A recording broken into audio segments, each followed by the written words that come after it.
Hi friends, என்னோடய சேனலை subscribe பண்ணாதவங்க, ஃபாலோ பண்ணாதவங்க தயவு செஞ்சு வீடியோ வந்து ஃபுல்லாக பாருங்கள். என்னோடய சேனலை சப்ஸ்கிரைப் பண்ணிக்கோங்க. நம்ம பார்க்குறது பார்த்திங்கன்னா சக்கரவள்ளி கிழங்கு. இது ஊட்டச்சத்து அதிகமாக இருக்குது. Vitamin A, C, B6, E இதெல்லாம் வந்து அதிகமாக இருக்குது. அதனால் வந்து பார்த்திங்கன்னா இந்த நம்ம சக்கரவள்ளி கிழங்கு வந்து நிறைய எடுத்துக்கிடலாம்.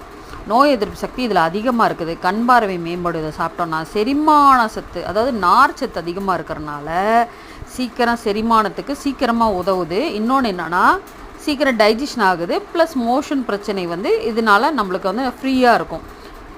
செரிமான பிரச்சனை இருக்கிறவங்க வந்து இது அதிகமாக எடுத்துக்கிட்டால் ரொம்ப நல்லது. நார் சத்து இருக்கிறனால நம்ம எல்லாத்துக்கும் ஈஸியாக இருக்கும். அப்புறம் வந்து மாவுச்சத்து இதில் அதிகமாக இருக்கிறனால நம்ம வெயிட் லாஸ் வந்து வெயிட் லாஸ் பண்ணுறவங்க வந்து இதை வந்து ஃபுட்டாக எடுத்துக்கலாம். நம்ம அதிகமாக எடுத்துக்கிட்டு இருக்கும் பொழுது பசிக்கிறது வந்து நம்மளுக்கு கொஞ்சம் குறையும். அப்படின்னும் போது இது வந்து நம்மளுக்கு வந்து ஈக்குவல் பண்ணும் பசியை. அப்புறம் வந்து ஸ்கின்னை வந்து நல்லா கொஞ்சம் சாஃப்டாக வச்சுக்கும், அது ஷைனிங்காக வச்சுக்கும். ஹார்ட்டுக்கு ஃபேட் இல்லாதனால இது வந்து ஹார்ட்டுக்கு ரொம்ப நல்லது அப்படின்னு நான் கேள்விப்பட்ட வரைக்கும் சொல்லிகிட்ருக்குறாங்க. பட் அது ஃபேட் இல்லாதனால சொல்கிறாங்க. ஓகே ஃப்ரெண்ட்ஸ், இதை வந்து வெயிட் லாஸ்க்கு யூஸ் பண்ணுறவங்க பண்ணுங்கள். நானும் பண்ணிகிட்ருக்கேன்.